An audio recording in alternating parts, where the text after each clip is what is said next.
What's going on, good people? Hello, hello, hello.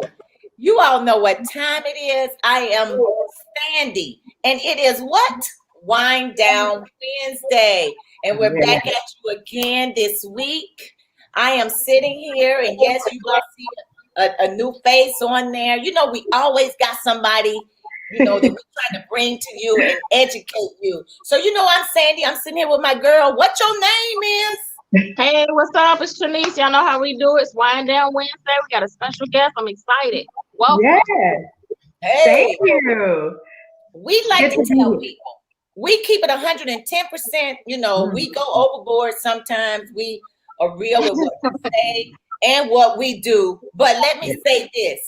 We never have anybody on here that we want to make them feel uncomfortable. So guess what? You don't have to answer every question. You don't have to discuss it unless you want to. All So it's right. up to you. So let's carry on. Let's move Yes. on.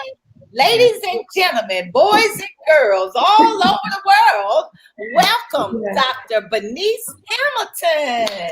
Hi, Yes, everybody. welcome. Thank How are you. you? How are you? I am great. Even in the midst of COVID-19, it's great to be in the mix. It's great to talk to the people. It's great to be up on what's going on. That's right. Absolutely. And we want to thank you for joining us tonight. I was so excited. We got some history. We go back, at Indeed. least almost like 30 years. Let's see. Yes. Courtney's Yes. 26. So we go back beyond more than like 30 years at least, a good 30 Yes. years, in case Yes. the people don't know. So thanks Right. for joining us. Thanks for coming on. We thank you for answering the question about being here. So with further ado, would you please be so kind and tell the people a little bit about yourself? Yes. So I currently am the Regional Director of Diversity and Multicultural Services for Miami University. I work on the regional campuses, Hamilton, Middletown. I also do Title IX work, which has to do with sexual, interpersonal violence and things like that. But I think it's also important to go back to a little bit of that 30-year history and say that I am a retired Cincinnati firefighter. Hey, And yeah, thank Thank you. you for your service. Thank you. Thank you for that. so how long did you serve as a firefighter? I actually worked 24 and a half years, but I retired with 25 years of service. So you left the fire department to Mhm. pursue what was your next venture after being a firefighter? Well, thank you for asking that question. It's a technicality because while I was on the fire department, I chose to do a whole lot of things. I considered myself a bit of a rebel. When I was on the department, I got certified to teach. So again, following in your footsteps, I taught high school English. So part of the time when I was there, I taught English and I was a firefighter and I worked full time on both jobs. And then I decided that, well, an opportunity came up. So I also worked at Cincinnati State teaching students how to become firefighters. That's, we'll keep that over there. But about 6 months or so before I retired from the fire department, I had an opportunity to start working in diversity. And Wilmington College had an opening. I applied, I got the job, and became the director of multicultural affairs. And it's interesting because some people would say, well, daggone, how do you go from firefighting to multicultural affairs or diversity work and all of that? I'm looking at you two and you're looking at me. Our lives have been about diversity. We Absolutely. That's live it, true. we exhibit it in everything that we do. We're about diversity, but it's Yep. getting other people to get that. So got the job at Wilmington College, retired 6 months later, and then 3 years later, I transferred to Miami University, where I am currently.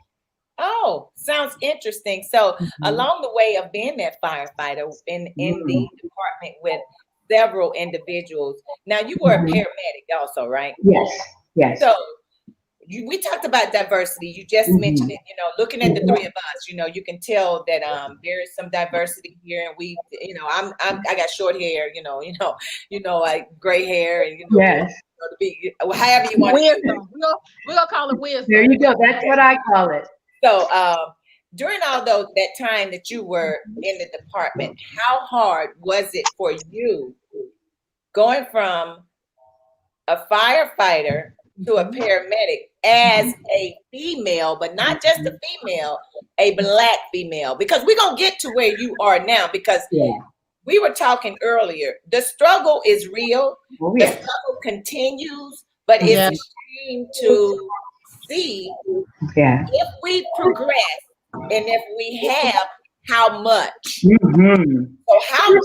how hard was the struggle from you to go from a firefighter to a paramedic in a predominantly, it was a male career, male dominating career with lots of white men on that team. How difficult was that? How hard was it? Wow, that's a great question.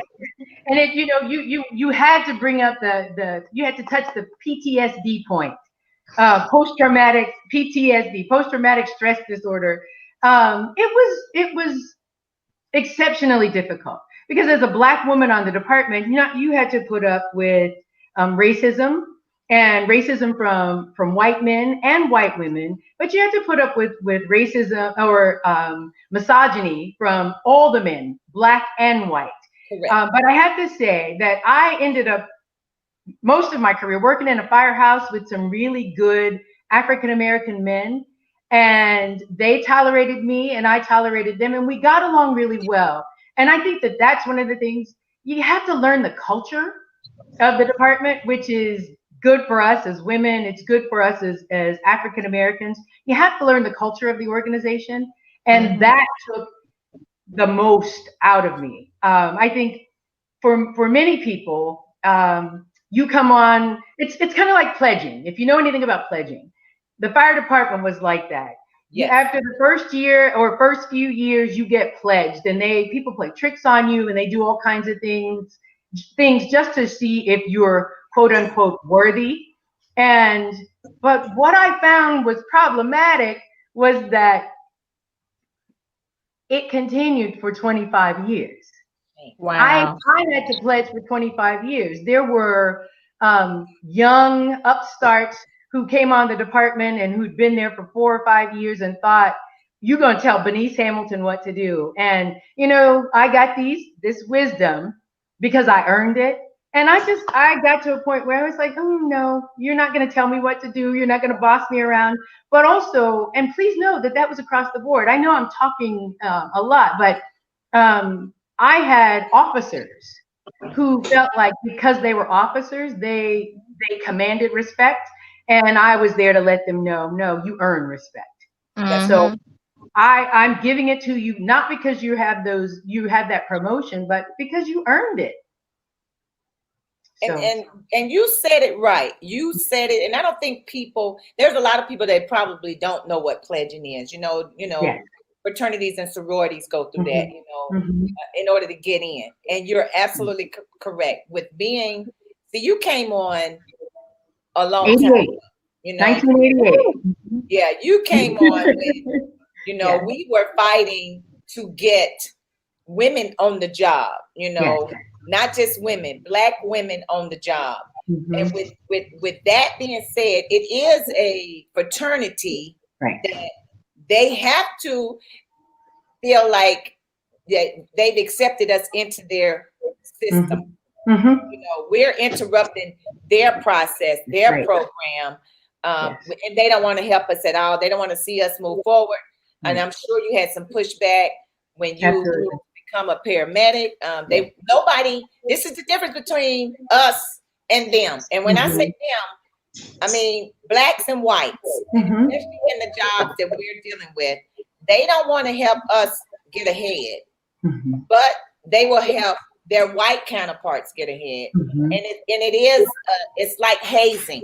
Yes. I look at it as like a hazing. I'm not going to help you. I'm going to make sure that you don't get like I got to put. Once again, here we go with that theory. Now you got your foot on my neck. The foot has been on our neck for years. Right. But it's unfortunate that George Floyd lost his life. Yeah. Because somebody literally put their foot on his neck and he actually lost his life. So for years, their foot has been on our necks to keep us down so we wouldn't progress and move up. Once again, have we progressed? Have we seen the progression? You just said after 25 years of being in there, absolutely not. Right. Wow. And I'm gonna help you say it again. Absolutely not. Absolutely not. Yeah. So you talked about interruptions, but I call myself the great disruptor. I disrupt systems. I disrupt systems of inequality. I disrupt systems of privilege. I disrupt systems of systematic racism, because that's what I do. And as long as I live on this earth, the more I become good at it. And you learn that you cannot disrupt the system though by being on the outside. And that's what a lot of people have to learn, is that you only disrupt it from being on the inside. When we came on fire or police department, the department, it was because of affirmative action. Correct. And I love to brag about the fact that I became a firefighter because of affirmative action. But I also followed that up by saying, when they got me, they got a good one. And I mean that, in quotations, they got a good one. You fill in the one with whatever you want. I was not going to play the game. I got in. I earned my way. I could do that job just like anybody else who could do that job. So again, I became the great disruptor. And I learned to work within the system and work it to my advantage. So let me ask you this: what I was going to ask you. So, with that being said, yes, what advice or small tokens or seeds would you drop to those who are, since you said it really has been not a lot of change? What do you feel that they can do to incorporate themselves to be a continual part of the change? Yes. So one big thing is that you have to learn to listen. You have to know when to keep your mouth shut and listen. And my mother gave me some great words of advice. She said, "Darling, you need a someday book." And let me tell you what that is. It's a journal. And you write down all the things that happen that aren't necessarily good things around you, who was there, who said it, who did it, and you don't talk about it until you need to. It's called a someday book, because someday you might have to produce that body of work to say, well, if you want to come for me, let me tell you all of these other things that happen on so-and-so's watch. So you keep a someday book, but you have to learn to listen. As human beings, we talk too much. We talk too much. But so you have to learn to listen. But as human beings or as Black people? As Black people, we want to tell all of our business, or we want to go for the jugular but I know why we do that. We do it because we're tired of people having their foot on our necks. But you have to learn. You got to learn to play within the system. You got to learn to play by Bennyce Hamilton's rules, because it will get you a whole lot farther. You also need a good mentor. You got to have a good mentor. You have to have somebody that you can talk to that's going to talk you off that ledge, so to speak. Mm-hmm. So who were your mentors? I mean, I know yes. There's a lot. Oh my God, yes. Some of them, the first 3 women on the department were Black women. They came on in 1984. Patricia Jackson, Paula Duncan, and Vicki Goodson. The 3 of them became my mentors. Patricia really showed me the ropes about how to keep that someday book and keep it to yourself and pull it out when you need it. Even though she didn't necessarily know about that, she taught me how to play by certain rules. Paula was a really nice person, so she taught me how to use my feminine wiles to my advantage. And Vicki was a really hard worker and a go-getter. And all of them taught me in a different way how to get along on the fire department. But then again, there were older men too. Nate Stubblefield and oh my God, Nate Griffith, who is still on the fire department, and JP, James Powell. And those were the good guys. They taught me a whole lot because I got to a point where I was tired of keeping my mouth shut. So I began to fight back, and they taught me, like, settle down, settle down. There will be a time for everything. So I had good male mentors and female mentors. And then some of my classmates, like Kenneth Sheehan, who was a white male, taught me a lot just about how to get along with people who were different from you.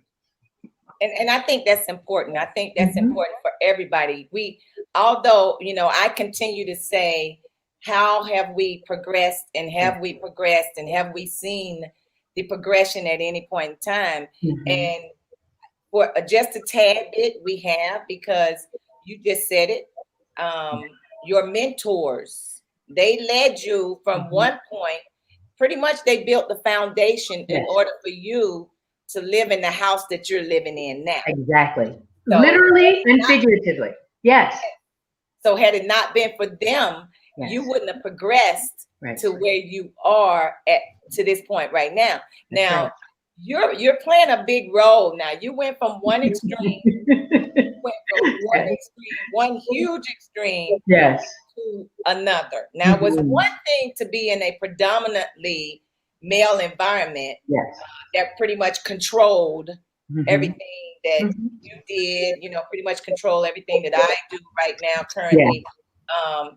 You went from one extreme to the next. Now you are in a totally different environment. You were talking about the affirmative action. I want to know how. We know it was very important back then. Not only was the affirmative action very important, the consent decree was also important when you came on and when I came on. How important are those two things right now with society? Not necessarily with what you and I do or did or whatever. With society, period. Does affirmative action even play a role with what's going on, with people now? I think it does. And especially in the work that I do now in education, I think affirmative action should be centered around hiring, retention of faculty, staff, and students. Because if you know anything about most higher ed institutions, you know that we are few and far between, with the exception of historically Black colleges and universities. And there we are in abundance. But on most predominantly white campuses, you can barely find a few of us or a handful of us. And if we are there, more often than not, we are not in the upper echelon jobs. Correct. We are doing the menial tasks. And I'm a director, and I'm right there in the middle. And please know I love my job. You go, woman. No. But I think that it's imperative that we still acknowledge the need for affirmative action, but it needs to come with hiring, and it needs to also come with looking at who has the jobs in those upper level jobs, because we aren't there. And I agree. Now, with you being at Miami University, because you came from Wilmington, Wilmington is a small, which is Courtney's alma mater, because she graduated from Wilmington. She was there when I was there. Oh, Quakers, absolutely. Yes. So coming from a small institution, going to, both of them were predominantly white. Yes. So now you're going to Miami University has not been well, known for accepting us onto their campus or into that little Oxford of Ohio City. How have you adjusted to the surroundings of the PWIs?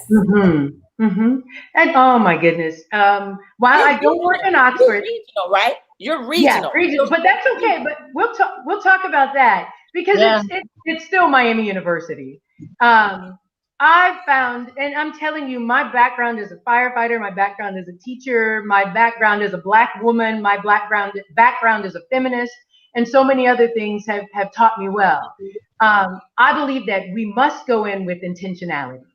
I run a diversity center, and I said, I don't want anybody else to feel like I felt, like an outsider, like an outcast. So I'm intentional about that. I will say, when white people come in this space, they feel like diversity is only relegated to people who are considered othered. Othered meaning on the LGBTQ spectrum. Othered meaning people of color, and particularly Black people, like Black people or Latinx people. And I say, you know what? You have to undo that myth, because diversity simply means different, and everybody is different. So in my space, if you don't come into my space, then you can't learn. I cannot teach you what diversity is all about. So I'm very intentional. I have white kids in my space. I have Black kids in my space. I have Africans, Latinx, LGBTQ kids. I have kids on the autism spectrum, because I am intentional. Right. But I learned that by being that outcast. Sorry. A good intentional. So has that been an issue though? So has that been an issue with anyone else that's on the campus that may be up in the upper ranks? Yes, it has been, and I, I'm a firm believer. I can show you better than I can teach you, or show you better than I can tell you. So I have made my programming such that people are talking about it. People on our campuses are talking about it. We started a program called FU, Faculty Unhinged. And it's where so literally it's FU. I love it. It's a program where faculty, staff, community members come in and lead a hot topic of their choosing. We've had everything from vaccinations to white privilege to oh my gosh, so many other things. But faculty and staff come in and then they go off and talk about it.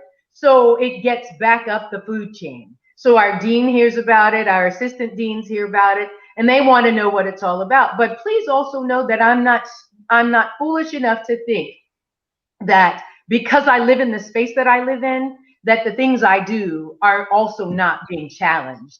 I say that because I put together a couple of panels of people once when George Floyd got killed, and Breonna Taylor and lots of all the other incidents happened. I put together a panel, and it made its way up the food chain, so it had to make its way back down. But I said, because I know me, because I know my reputation, because I know how to do things, and I'm intentional. I'm about bringing people together in the for inclusivity. And that's what these panels were all about. But people were questioning what I was doing and why I was doing it, because you aren't paying attention. You don't know what it is that I do. So again, making people pay attention but continuing to do what I do in spite of. And I think you do a great job at it. I'm not just saying it to be saying it, because I know who you are, and I know your spirit, and you do have a kind, loving spirit, and you want people to learn. You want to give them that knowledge, and you want to educate them. So let's talk about, because you are. I mean, like I said, Miami University is one of those places where I'm not really fond of, but how do you deal with those that think they're privileged on that campus or regionally, because you are a regional director? That doesn't mean that you're just at Miami University. Regional means, the whole scope of other areas and other things. So how are you dealing with those? Because there are a lot of people I know that think they are privileged up there and don't have time to sit down and listen to what you got to say about diversity. So how do you deal with that? What do you do with me? Because young people they're a different breed now. They're something else, honey. You can't tell anything. They don't want to hear it. And this is my other question. Right now, you can tap on this, so you don't have to. Why is it that now that white people are so concerned that Black Lives Matter? Now let's talk about the privilege piece first. Okay. And then you can get to the why Black Lives Matter to white people so much right now. Right. So I'm thank you. I'm getting ready to do a presentation, and it's called "Which A Team Are You On?" Okay, which A team are you on? If you familiar with the A team, it was back in the day, and there were 4 characters, and they were wonderful. But my A team is about actors, ambassadors, allies, and accomplices. So in creating a space with intentionality, I'm creating a space where I am building the next generation of accomplices. But I also have sought out those accomplices on campus, those people on campus who want to be the allies and the ambassadors and the accomplices, not the actors, because they're about pretending. Go along, get along, not that kind of thing. But that's what I've done in the young people that I deal with. And oftentimes I don't have to have the conversation about privilege. I can sit in my office and listen to them go at it and just smile and think that you get it. You definitely get it. And these young people don't all look like me. So in answer to your question, surround yourself with allies, accomplices, and ambassadors, people who know what it's like or have an idea and want to be in there to support you. The second part of your question was about, well, that was the privilege piece. What was the second part of your question? The second piece is like, okay, so the climate that we're in right now, yes. It's extremely difficult for all of us, yes. And then it's unfortunate.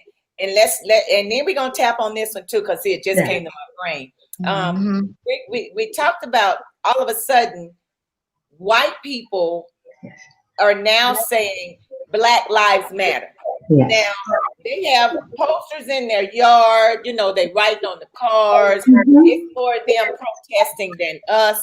Why is it all of a sudden that a man had to lose his life, a female had to lose her life in order for them to realize Black lives? I mean, yes, it matters, but wait, let's even go a little bit further. It's not always, and it's not about the police. It's not about law enforcement. Yes, they killed Breonna Taylor and George Floyd, but it's not about law enforcement. It's deeper than that. So, but why now do they want to say Black Lives Matter? That's a great question. So two things. One is that now Black Lives Matter, we all were quarantined. We all were stuck at home. So we all got to see that video of George Floyd, and we got to see it in real time, whereas often we don't get to see things like that happen in real time. We only get to see it from one perspective, and that's the perspective of the camera on that police officer's chest. We don't get to see the victim and the perpetrator in real time. And lots of people were looking at that and couldn't believe that this was actually happening. So we're living in an interesting time, but it's a good time as well, because it has made people pay attention. The other thing is that I want to say it's a good time to be a diversity person, or a person who's working in diversity, who's doing the darn thing, because Black lives do matter. And because I'm a Black person working in diversity, people are saying, oh, maybe she matters. I can't tell you how many white people have come to me to ask me about my plight in life and what it's like to be a Black woman. And instead of giving them the boot, instead of giving them the middle finger, I say this is an opportunity to have those real conversations, because I'm going to tell you what it's like to live, to be me, to walk in my shoes, to live my life every single day. But here's the other piece of that. I'm going to keep reminding you that we had this conversation so you don't forget. So, yeah. So. Yeah, I agree with that 1,000%. I found it. I mean, some people, like you said, get pushed back. Like, why do you guys care now? But I agree with you. I feel like it's a time to educate those that are ignorant. Yeah. Because there are a lot of people that are ignorant. And every time I hear the Black Lives Matter, and then I hear someone say, well, all lives matter. And we're never saying that all lives don't matter. We're just saying that our lives never matter. And so that's it means something now. So, I mean, for those that are Caucasian or whatever descent that have questions I want to know, I'm like, let's educate them, because, I mean, what better time? Right. When people's retort to Black Lives Matter is all lives matter, they negate the fact that even the possibility that some lives matter more than others. So that's a very uneducated statement. Unless you've walked in everybody else's, or at least somebody else's shoes that does not look like you, you cannot say as a response, all lives matter. Because Yep. again, you are discounting lots of people. You're part of the problem. That's right. Mhm. Absolutely. I mean, because we know Black Lives Matter, because your life mattered as a Black female when you was trying to be the paramedic Yes. on the fire department. Right. I mean, like I said, it's deeper than what they saw with the George Floyd and the Breonna Taylor. Yes. It's now time that we as Black people need to embrace the movement. You know, we need to become part of the movement. We need to be the movement and not let anyone else overtake what we've been fighting for so many years. You know, and the fact of the matter is, you know, you and I talked about it earlier. We hear it all the time. I don't see color. Right. Yeah, that's problematic. It's for a number of reasons. Again, if you're saying I don't see color, then you don't see me because I'm a person of color. That's a very ignorant statement. I tried to tell somebody that once, and she said, "But I don't see color." But you do, because everybody does. Literally, even colorblind people see color. They see color. It might not be the same as those of us who aren't, but everybody sees color. And it's an ignorant statement because you're saying that I don't see you. I don't see those people who are different. I don't see, but we do. A better statement is to say, I do not treat people differently because of the color of their skin. There you go. I absolutely abhor that statement. I don't see color, because you do, both literally and figuratively. So yes, you do. And it also reminds me of the statement that individuals make, my best friend is white, or, you know, my best friend is Black. Yeah. That's another thing that irks me to no end, but it comes with the lack of knowledge and understanding and being educated. Yes. Yes. It also takes away from the fact that we all have biases, because we do. You know, that's the latest buzz term. Instead of saying you're prejudiced, you're a racist, you say you're biased, because people are more willing to accept that because we all have biases. And it's about privilege again. You know, we can acknowledge certain things, but there are lots of people who cannot acknowledge those things. So if you say bias, then people are more willing and more open to have that conversation. We hope that they're more willing. Good point. To have that conversation, because on the surface, you know, it's easy, but when you start, you know, digging different layers off, you know, and this layer come off and that layer come off, you and I know now we're getting down to the nitty gritty. We're finding out how you really feel, Right? how you, because the thing about it, we've all been locked up because of COVID. I don't understand why individuals don't feel like they should wear masks. I'm in training the other day, and you know, it came down the pipe from up top that everybody, when you're in a governmental facility, that you have to wear, ain't no ifs, ands, or buts about it. You got to wear a mask. Right. So when an individual was told that they had to wear masks because, you know, it came from the higher echelons, they had an issue with wearing a mask. Yes. But why is it that I don't get it? I guess it's the culture. It's the culture of the individuals and where they came from and how they were raised. Once again, it's that privileged people. Right. They don't feel the need to wear the mask, where we, on the other hand, you know, you better wear a mask, you better put on a mask, you know, or we ready to fight. So I don't get that, you know, if you're told that, it's like wearing a seatbelt. Right. What you gonna do? Get in the car and not wear the seatbelt? Right. Right. It's life or it's death. Which one? So I don't understand it, but it is privilege. All of this is based, we go back again, the privilege. I mean, even when you were in the department, you know, and even with me, there were those that were privileged because they had an uncle, they had a brother, they had a mom, or they had somebody that was already in there. They came from the west side of town. So they were the ones that were more than likely going to get chosen before you or I for that position. Right. Which is, once again, how do you handle?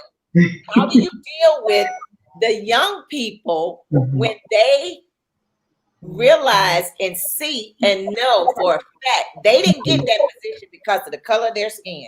How do you handle that? How do you deal with that? What do you tell them? How about the truth? It's so much better to speak the truth. Fortunately, I have a platform, and not just the being the director, but I teach a class, and I get to have that platform, and I get to speak the truth and talk to them in ways that very few people would talk to them, and it's so nice to have that opportunity, to have that platform. And I usually speak to them like I'm talking right now, because then they'll hear me. Instead of saying, "Are you kidding me?" I don't go there. I speak to them in a way that they will hear. And you always have those, you have an accomplice in class too, because kids will talk to each other with the truth. And they will like this. How do you deal with the angry Black woman, which is always somewhat of what I like to call a blanket statement, which is very ignorant. So are you talking about being labeled the angry Black woman? Right, because we're as Black people, we're very passionate about a lot of things that we talk about. We use our hands, our voice tone changes. We're very emotional people, and that stigma or that label. How have you, if you've had to, I'm sure, deal with that there at the university with the upper echelons and even with some of the students you come in contact with? You have to train yourself, and you have to train yourself to first take a deep breath. I've been in a situation where one of the people from the upper echelon made a comment about the Black ghetto, and I'm the only Black person in the room, and I'm the only person around the table. So you have the opportunity to look around to see if anybody else is going to speak up, and when they don't, I take that opportunity. But you speak the truth. But I guess a lot of that comes with wisdom and old age, because I've been there and done that and seen the results many times of how my passion comes across, and figured out just another way to get it to come across. But then I go back and I tell a lot of other people too, so they know, so that they can continue to fight the fight with me. So, but it takes time, and it takes training yourself. And it doesn't mean that you're less passionate because you speak differently, or because you choose to keep your hands tucked in front of you. I may be digging my fingernails into my own skin, and nobody ever has to know that. But the words that come out of my mouth are those that you will know and hear and understand. And I got a question. I think I asked this before on a different panel, and the diversity piece I think is very important to everybody. I think that, I look at some of the statements that number 45 makes. It just really baffles me. It's like the things that come out of his mouth, things that he said about one of the most prominent activists in our time that we can, that we've had the opportunity to see firsthand, on TV, to the audacity for him to say those things about an individual like John Lewis, a very, very, very upstanding individual, Black man, who stood up for his people.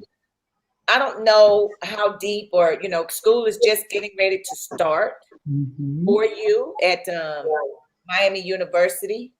How, or if, or do you plan on doing anything on behalf of Mr. John Lewis, who did fight so hard for me and you to be, and Shanice to be where we are today? But I think it's important because a lot of them don't know who John Lewis was. Right. They Or only know yeah. they only know the negative piece that's coming out of 45's mouth. What are your plans, and how do you plan on implementing Mr. John Lewis's? Because we still got to fight. You know, we still need to stay in good trouble. Yes. You know, we still need to continue walking over the Pettis Bridge because it ain't over. You know, we're still fighting. So what do you plan on doing to keep that legacy alive at university? Thank you. That, oh my God, that's a fantastic question. Up there with all them white people up there. And not just that, like it puts it to put it into perspective that there are more African American people who did a lot for us besides Rosa Parks and Martin Luther King. You know what I mean? Like the basic people that we hear in year out in February and Black History Month, when every day is Black History Month for us. That's right. So one of the things that I've begun to do, and thank you for asking, that's a great question. But again, I have that platform. In our space, we have a 75-inch TV that we control. So there will be a tribute to John Lewis on that TV, and it sparks the conversation. But one of the first panels that I'm having is a diversity panel with some outside folks, and the questions for them will center around the work of John Lewis as well. So his name, his history, his legacy, his momentum will be kept alive. And that way, people watching will know a lot more about John Lewis. People looking at that screen will know about John Lewis. And if you don't believe me, I'll take a screenshot of it and send it to you, because I think it's important. We don't celebrate Cultural Heritage Month anymore. When I first got there, that was what we did. But we celebrate culture every day.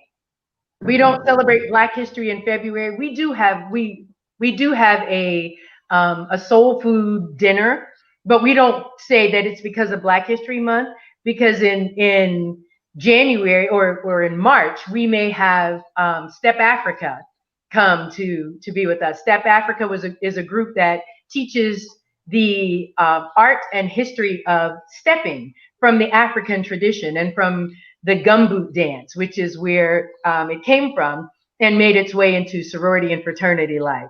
So Step Africa didn't necessarily come in February, or the defamation experience that we had that crosses boundaries of race, class, gender, religion, and so many other things didn't come in February. So again, I think it's important to talk about people and the work that they did and all the time, instead of just in a particular month. But John Lewis will be on our screen, and there will be questions asked of our panelists about him that I can continue that legacy.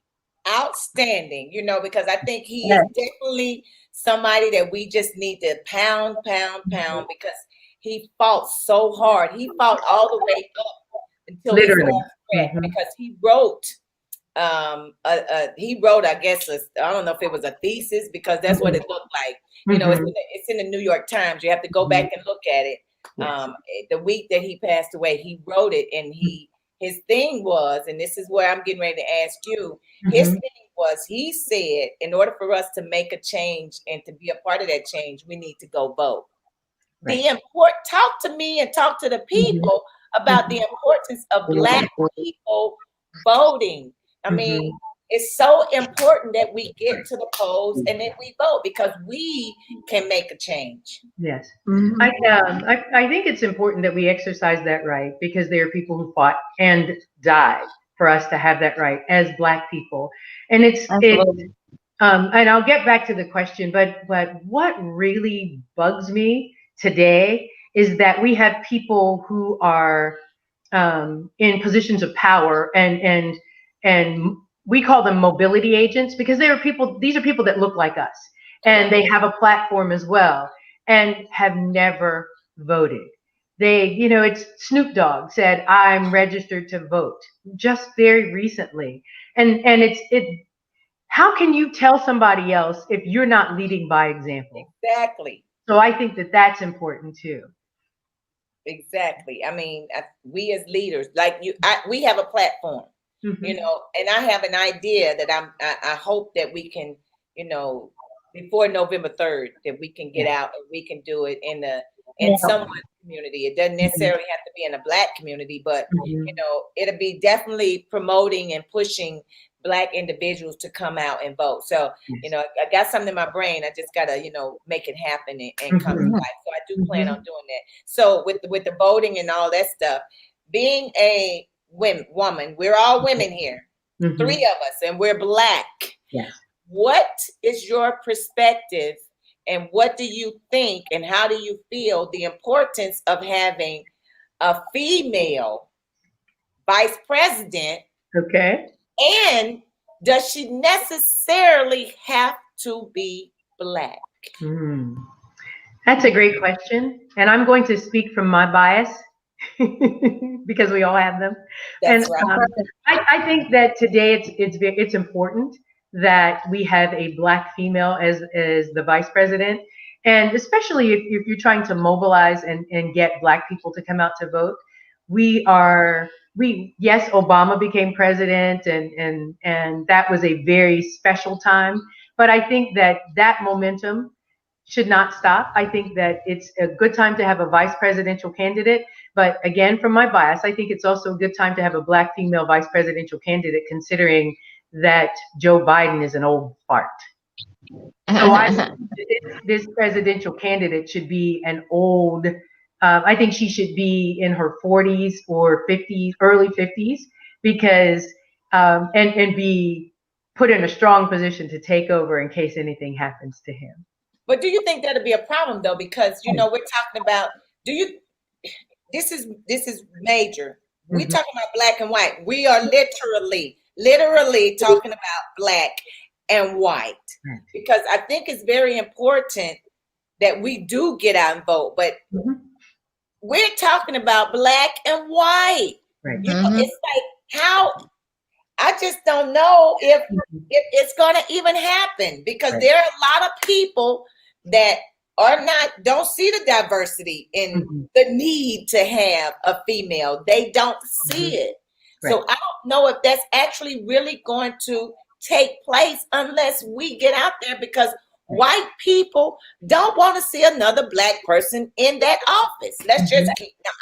Let me just keep it real. Yeah. White people don't want to see nobody else Black in that office. They think that the person that's in there now is doing this country a world of good. And when all actuality, he has divided us the most that I've ever seen in my entire 55 years of living.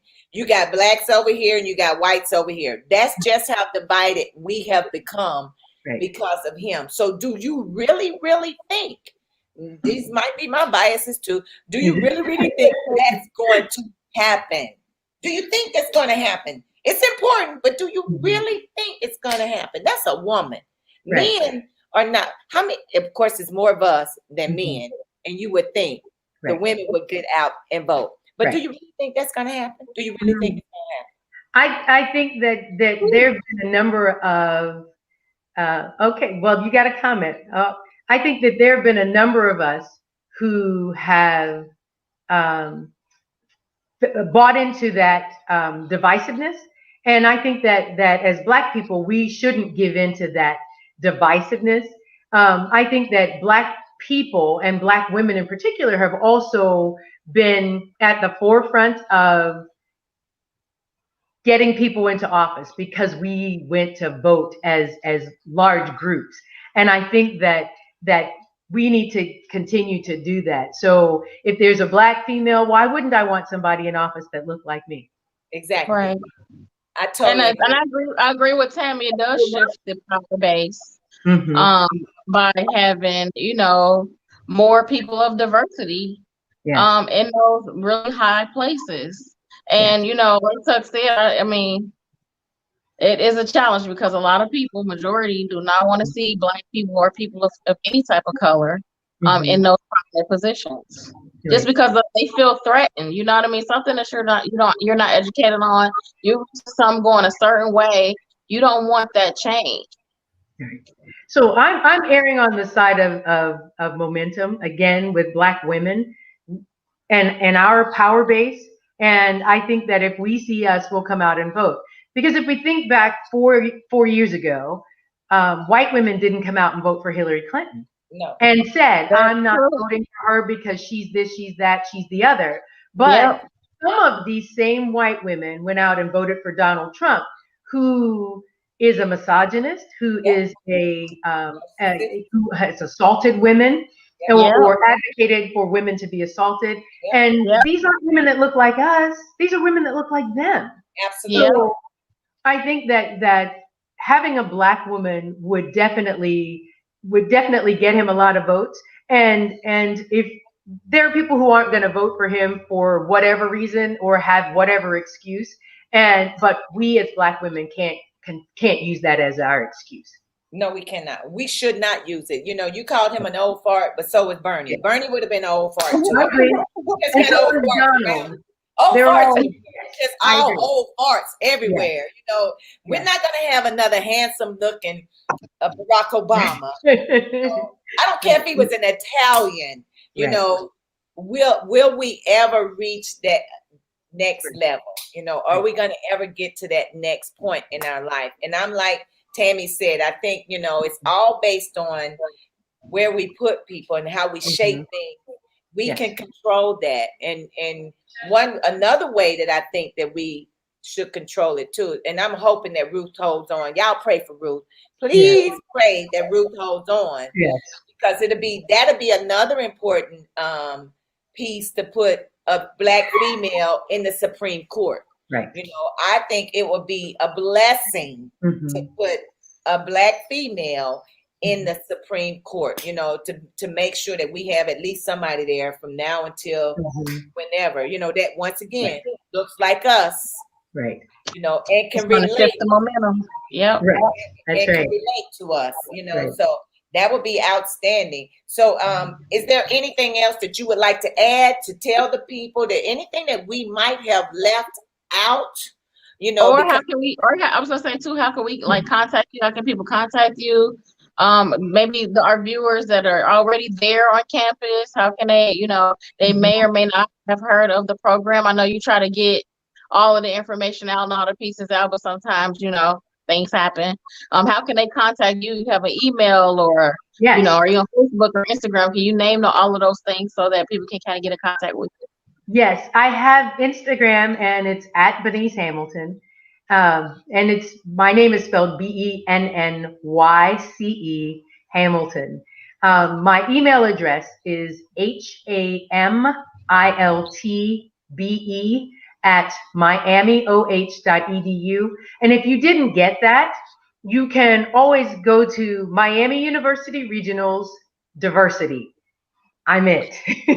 I'm the only person other than my administrative assistant in my office. So Miami University Regionals Diversity, and you'll come up to our page, and you can. There's a way to get in touch with me that way.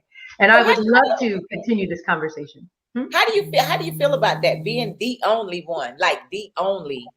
You know, I'm not saying that you're like the only one, but technically, you are the only one. The only one. So I surround myself, I'm telling you, I surround myself with those accomplices, allies, and ambassadors. So while I may be the only person in my office, and along with my administrative assistant, Amy, we do the work of so many other people because we have started this momentum. We have started this push. We've started to get people to understand what diversity work is all about and how it is inclusive of them. And people have gotten on board. Which is good, because you're reaching, I used to say they're our future. You know, the millennials now, I used to say they're our future. They're not our future, they're our now. Yes, they are. So you are reaching our now. You are educating our now when it comes to diversity and the regional piece. I mean, I know you said you was going to talk about the regional. Yes. Explain the regional, because you are a regional director. You ain't just the director. You are a regional director. It's levels. Miami Levels out here. has 3 campuses. They have the main campus in Oxford, and then they have 2 regional campuses, one in Middletown, one in Hamilton. And then we have a facility at the Voice of America Center, but as far as branch campuses, Middletown and Hamilton. So I do programming for students that are students, faculty, staff, and the community of Hamilton and Middletown, and the Voice of America Center as well. So that's what I mean by regional. I have an office in Middletown, an office in Hamilton, same phone number, same email, but double the programming. So are you ready for school to start back? Or how do you feel about that? Or would you rather do the virtual piece or what's your thought process on it? Or you going to have I know you are, because you used to be a paramedic and at the ready. COVID is real. So, so are you ready for school to start back? I'm not ready to be there in person, but I'm ready for school to start back, because then I get to go back to being that influencer and help young minds figure things out. So I'm looking forward to that piece. Well, good, because I'm looking forward to coming up there, just hanging out, saying, I know Dr. Hamilton, hey, I know Doc, I need to find Doc on campus.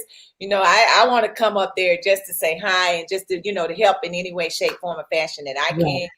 If you have something going on and you want somebody to come up and speak. Talk radio, we love to be there. Yes. We would love to be there, because it's very I love that. You are already on my radar to do a piece on policing.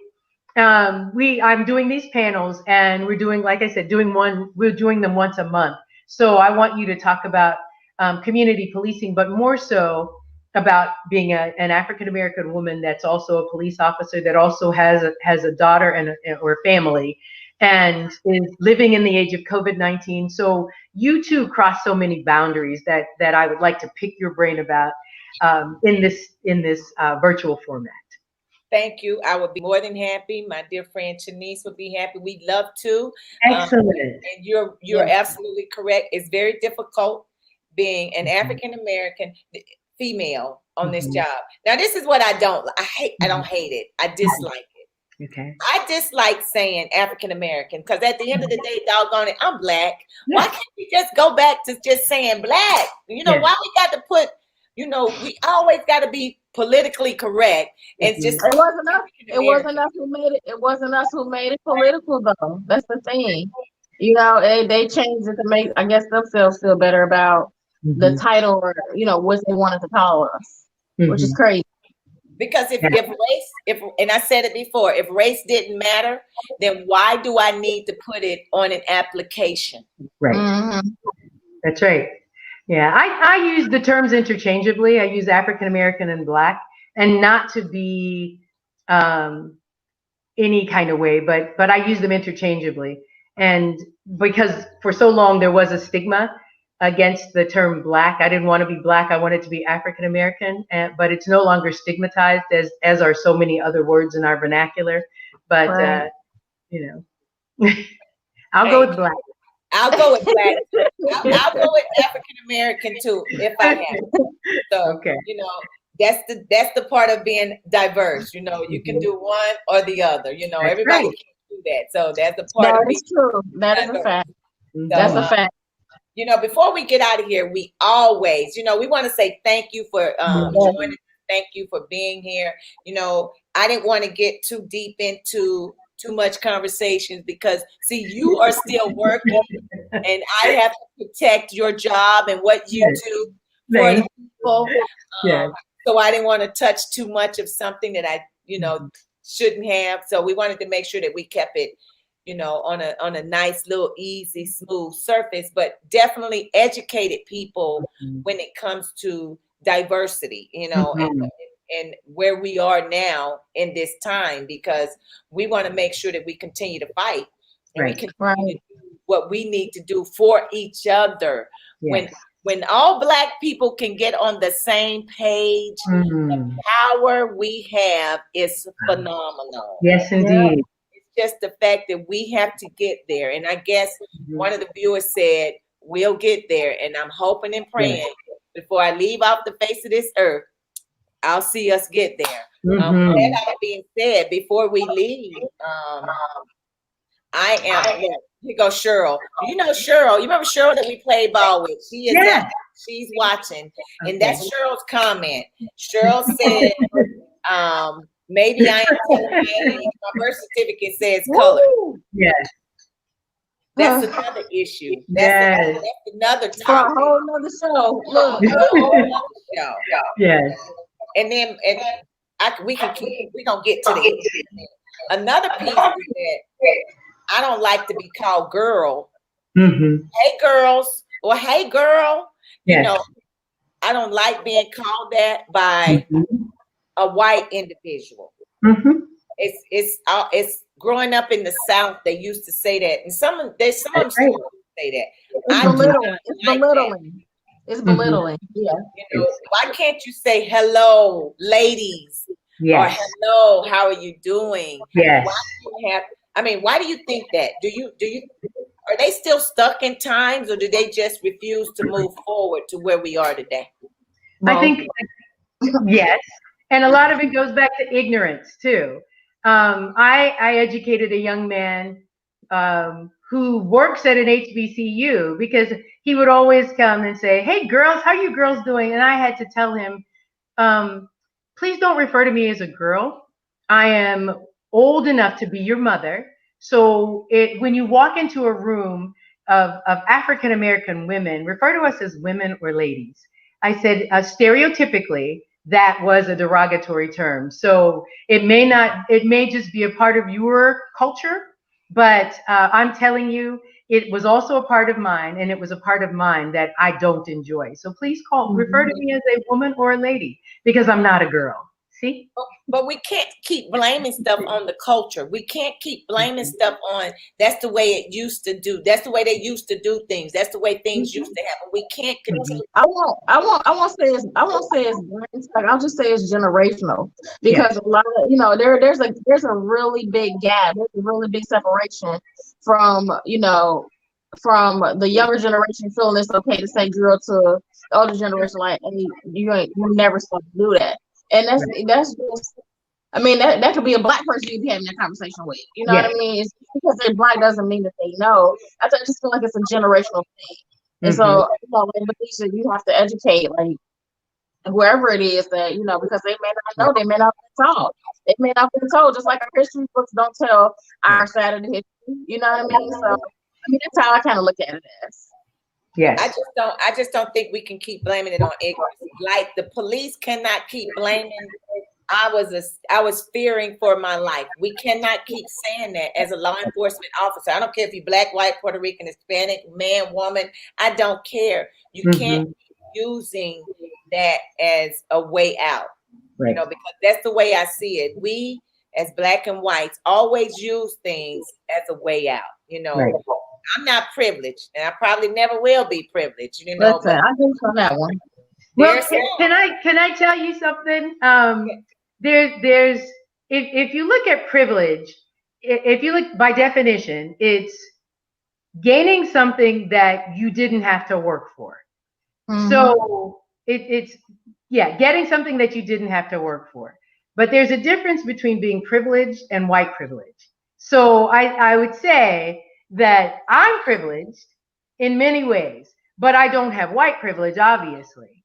I can't go to a store and buy a Band-Aid that matches the color of my skin. So there's a difference between privilege and white privilege. But they made a Band-Aid that's clear and you can see through it, so it's gonna match your skin. They always we're gonna give our positive thoughts to this. I just feel this going a different way. You know what I'm saying? But I like that. That was good. I like that, Doctor. The Band-Aid. That was the definition of privilege. You are privileged, but you're not white privilege. And I get it. Some of us work harder for things than others. And I understand that. But we are at the end of the show. Once again, we want to thank you for being with us. And we look forward to our next visit, our next forum, our next outing. Yes. Because I am coming. I hope and pray I don't get stopped by the police, and I will be riding. I'm not coming up that little country road at night. I'm not gonna do it. I'll be coming in the daytime. Yes. So we want to thank you for being here. And I'll join her. Good. So before we leave, we always like to leave with some encouraging words of wisdom, so that it may help somebody to the next week or tomorrow, or something that they won't forget, that we can embed in them, at the end of the show. So since you are our lovely guest, we're going to allow you to give them go first. Something positive of encouragement that may help somebody along the way. Excellent. I'm going to use the famous words of Dr. Maya Angelou, who said, people will forget what you said. They will forget what you did, but people will never forget how you made them feel. And that's one thing I want you to remember, that even though we've been hurt, even though we've been maligned, it's not our place to give that back to somebody else. It's our job to pass on the positivity and always let our light shine. So people will always remember how you made them feel. That's correct. I'm gonna say vote definitely. Once again, get to know who the candidates are. Don't make an excuse when it's time to put that in the paper. Let's make it count. And I'm gonna also say educate those. We talked about Black Lives Matters, for those who are offended when they say, why are white people worried about why our lives matter, or why are they all of a sudden more educate those where you can with what because a lot of times it's just ignorance. They just do not. They really, honestly, do not know. And some want to know, and some just flat out. They just have no idea. They don't have no idea that they're biased. They don't have no idea they have prejudices or they have racial tendencies. Some of them is ingrained in them, and it's on purpose. Some that they really just don't know. So where you can educate, educate. Hey, and I want to say thank everybody for listening and tuning in. And what I want to tell you, wherever you are, position yourself with power. Yes. Position yourself with power, because your power will have control over what you do and those that are surrounded by you. Somebody else told me on the other day, surround yourself with like-minded individuals. And on that note, y'all know me, it's always better to give than it is to receive. And we will see you next week, good people.